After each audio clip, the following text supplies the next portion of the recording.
Good morning or good afternoon. Hey guys, and welcome to another great week of learning. This week we're going to be talking about the eukaryotic kingdoms, and today we're going to talk about my second favorite eukaryotic kingdom, which is Protista. Protista are definitely the odd ones out. They have the weirdest and coolest organisms of all the eukaryotic kingdoms, in my opinion. So without any further ado, let's go ahead and dive in. When protists were first evolving, they were the new kids on the block. The eubacteria and archaeans had already been on the Earth for a couple of billion years, so, they had a lot to make up for. But Earth was a very different place than it had been with the evolution of eubacteria and archaebacteria.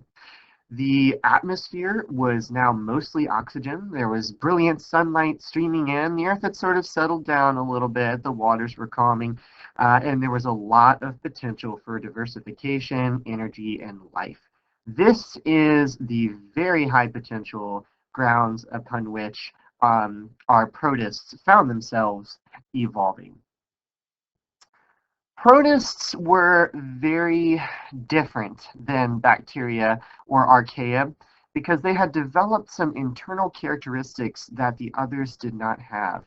The most notable of these was a nucleus in membrane-bound organelles. Now, you might be wondering, what is so important about a nucleus in membrane-bound organelles? We've mentioned this a billion times throughout the year, and it always seems a bit like, okay, cool, like I get it, they are different, but why is that important?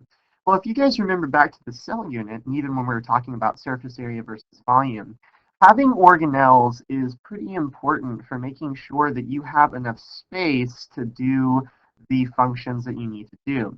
So if you guys remember back when we talked about surface area and volume, if you just fill up a balloon with water, and the inside of that balloon is going to grow a lot faster than the outside or the skin of that balloon, right? And we know this because the skin of the balloon becomes thinner and thinner and more taut until if you fill up a water balloon too much, it's going to burst, right? Because that membrane can't handle the volume.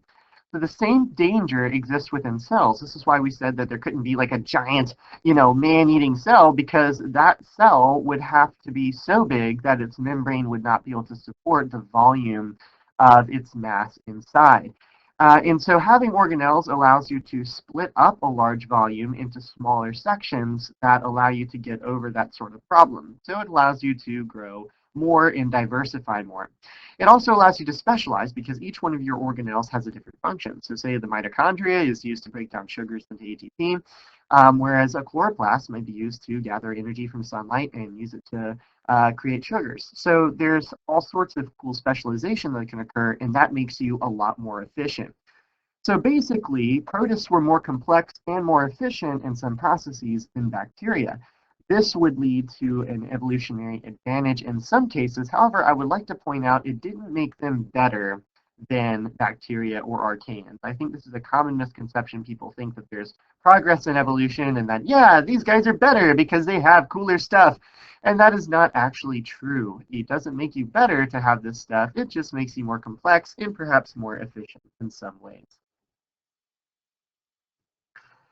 Now, before multicellular life that we know even evolved, all the running and walking and swimming and flying and all that stuff, protists had already evolved every conceivable form of cellular movement that was available.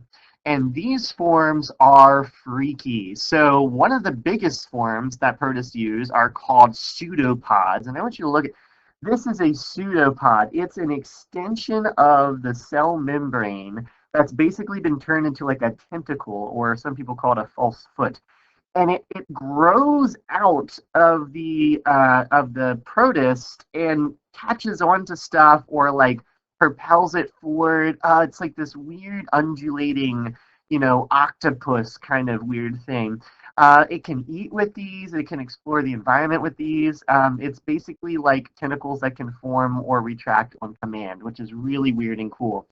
Another way that they got around was through cilia and flagella. Flagella being like the motorboat, like a motor on the back of a boat, and cilia kind of being like little oars that help these guys to swim around. So on the edge of the paramecium, like this one here, I don't know if you can see it because this picture might be a little bit too small, But there are teeny little hairs on the outside, and those are the cilia that allow it to sort of move through the water. It kind of undulates them as it swims. And then these guys have these little tails, almost like sperm, and these guys are the flagella that help these guys to swim through the water. They kind of rotate around like a little propeller. So these guys get around in a lot of really cool and weird and interesting ways. In terms of energy, protists are incredibly diverse. Very much like bacteria, they diversified into basically every single niche.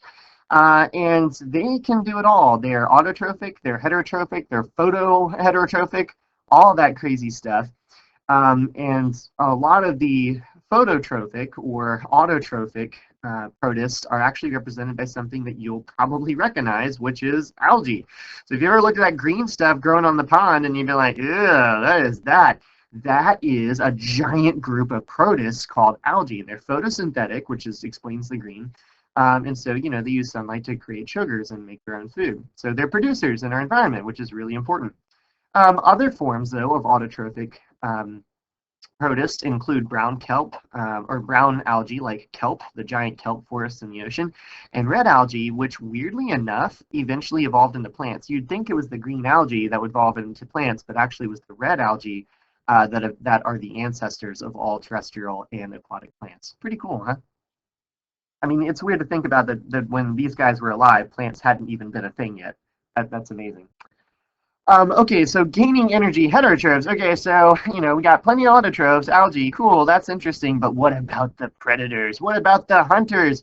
So there were a lot of weird predator protists that's swimming around, and there still are actually, even in the water that you guys, well, maybe not the water you drink, but the water in cooling outside in your yard and all that stuff contains a bunch of these guys. And they include things like amoebas, like this dude right here, which use those pseudopods we talked about to wrap around their prey and suck them in and digest them inside of a giant food vacuole, which is really cool and disgusting. You can see there's a food vacuole down here, but they're like, yeah. And then over here, Paramecium, they have this weird little groove called a gullet, and it opens up and they kind of suck food in. It's like a vacuum. And that food gets sucked inside, and then you go ahead and digest it inside of your food vacuoles, which can associate with organelles like lysosomes. If you guys remember, they're full of enzymes and acid, and that helps to break down their food in a way that that makes it so that they can eat, which is really cool if you think about it. It's super cool. It's like cells that are like animals. Can you imagine being hunted down by an amoeba?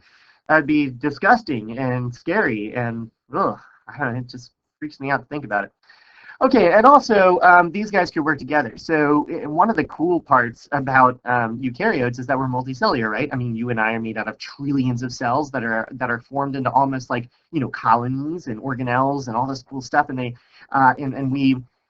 work together to make our bodies. We're like a giant. I mean, we're not really just one organism. We're like a giant amalgamation of organisms. Well, so protists sort of start that trend. They can live in colonies that can work together and to some degree diversify. And one of the weirdest examples of this is the slime mold. I learned about this first in college, and I was like, you have got to be kidding me. That cannot be a real thing. But believe it or not, it is. And I urge you to look it up because it is freaking amazing. So these protist predators, they're actually decomposers, but they hunt dead organisms. They begin as a group of little spores. So I don't know if you've ever accidentally knocked into a mushroom or something like that, but you see the little dust that kind of flies off of it. Those are spores. They're tiny little things that sprout up into new mushrooms. Now these guys are not mushrooms; these are protists, so they're older than mushrooms. But they have a similar spore thing, and the spores will go. And when the spores hatch, they turn into a couple of different kind of cells. Those cells, some of which can swim, some are like amoeba-like, they go around and they eat stuff. They have sexual reproduction, and they create this children that become this giant colonial mass. And you can see it down here. It's plasmodium. That's what it's called, and it's like a giant, almost like a root-like mass, but it's moving. It moves. It's like a giant carpet of roots that moves across the forest floor, and it eats all the dead matter and stuff in its way. And it's just weird organism. And then once it reaches a spot, where it's like, okay, I've lived my life cycle, lived my life, I've eaten all the dead stuff, I've done good. It goes ahead and it literally, like, all of this stuff over here stands straight up into like a stalk. It forms a little ball in the end, and then like sprout spores that like go out into the air and spread new. It is so weird. It's like a plant and an animal and all kinds of weird stuff like all mixed together. And here's what's crazy. It's intelligent enough to be trained to solve a maze. Like what? That's amazing. It can like think its way through problems and solve puzzles. That to me just makes this one of the coolest organisms on the face of the frickin' planet. I mean, my God, this thing is the stuff of sci-fi. Anyway, I will stop fanboying about those and move on. Other protists, oh, excuse me, whoa, reproduction. Okay, so how do protists do it? How do they reproduce? So protists are very much like bacteria in this regard. They use something called binary fission. It's asexual mitosis, so they basically double their DNA and then they double their organelles and everything, and then they split off into two identical cells. But because we learned last time that's not very good for your genetic diversity, they also perform conjugation, much like bacterium, able to directly pass along copies of useful genes and stuff to their brothers and sisters. However, protists can also sexually reproduce. So here we see the evolution of sexual reproduction as a means of increasing genetic diversity. And protists can switch back and forth between the two. So as you can see in this water mold, it's a type of protist, another decomposer like the slime mold kind of. We can see this water mold's life cycle. It goes from being sexual up here to, in meiosis, to having a male nucleus and an egg cell, and they combine and they make a zygote, to down here where they could either go back to reproducing sexually, or they could do this and just reproduce asexually using mitosis and just keep up this smaller thing. So basically the advantage to this is that if they have the resources and the time, they can perform sexual reproduction and have that awesome genetic diversity. If they don't have the resources and the time left, well, they can just go ahead and reproduce via mitosis, and while that won't give them genetic diversity, it will allow them to probably keep their colony alive and to keep enough members going that they can survive. So it's a cool survival mechanism, and it makes it so that they're a lot more diverse in the ways that they can handle environmental change than a lot of other organisms. So today, protists are obviously still around. Amoeba and paramecium and slime molds and water molds and all those guys and kelp are still around. And they play basically every role in the ecosystem, down to being food for whales and basically every other fish in the sea, to providing shelter to various different organisms, to providing symbiotic relationships where they help out the coral and the coral reefs to survive, to being decomposers and scavengers like the water molds and the slime molds, and breaking down sewage and pollution. So, I mean, these guys, just like bacteria, protists are the unsung heroes of the earth. In fact, I don't know if you guys read it on one of the previous slides, but over half of the photosynthesis that happens on the face of the earth happens because of protists. That is amazing. I mean, think about all the trees and plants that are on this frickin' earth, and protists do half of the photosynthesis. That is incredible. So protists are pretty freaking awesome, if you ask me. Another example of protist symbiosis is positive symbiosis, is that they work together with termites. You might not think this is very positive, but they allow termites to digest wood and to get nutrients. That's great for termites, but it kind of sucks for us. But it's another way to show that protists are able to work together with modern eukaryotes, or more recently evolved eukaryotes, to make stuff happen. Now, of course, not all protists are great, and we don't want all of them to be around. This picture didn't load. I'm pretty sure that that was just a picture of the African sleeping sickness plasmodium or whatever, but whatever it's called. But not all protists are great. So we can see on the bottom left algal blooms that are caused by runoff and pollution, like a bunch of excess fertilizer going into the water.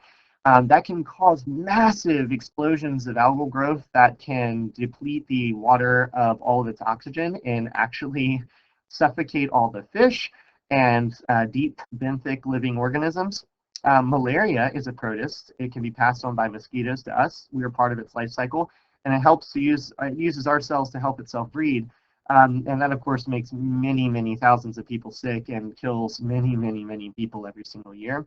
And also African sleeping sickness, the image that isn't showing up is another version, as another type of protist that causes a lot of pain and death. So not all protists are good, but then you have to remember not every organism is going to benefit us. And if I mean, these guys are looking out for their own survival, right? So they're not intentionally trying to malign us and being like, ha ha ha, we will kill all the humans and take over.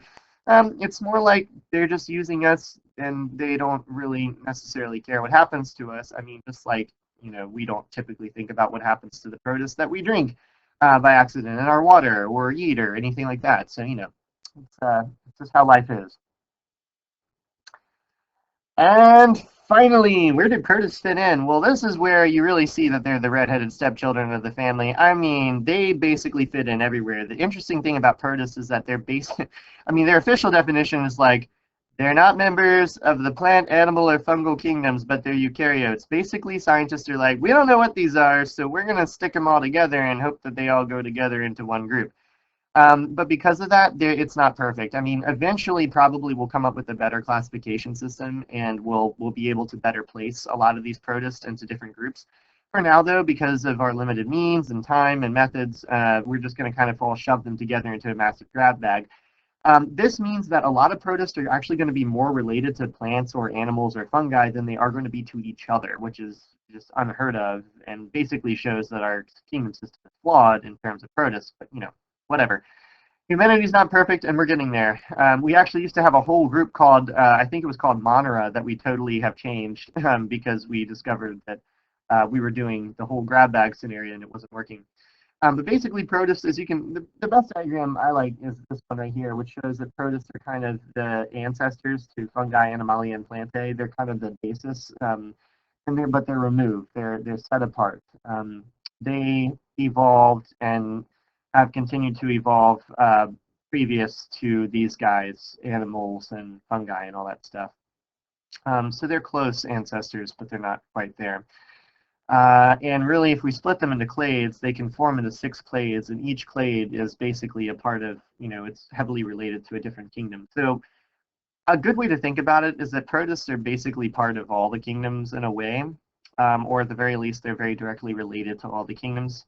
But we put them all together just because they share similar characteristics. Most are unicellular. They have flagellum and they get around with cilia, and they have pseudopods and all that stuff. So we're able to kind of group them together, but they're just a weird and odd, diverse group of organisms. Anyway, that's all I have to say about protists. I mean, it's not. I could go on for hours about protists because they're really cool, but I know you don't have hours, and you definitely don't want to listen to me for hours. So I hope you've enjoyed this. I hope you enjoyed the exploration, and I don't know. I hope you just come away with an appreciation of how much weird stuff there is out there, and how cool life is. I mean, life is just freaking cool.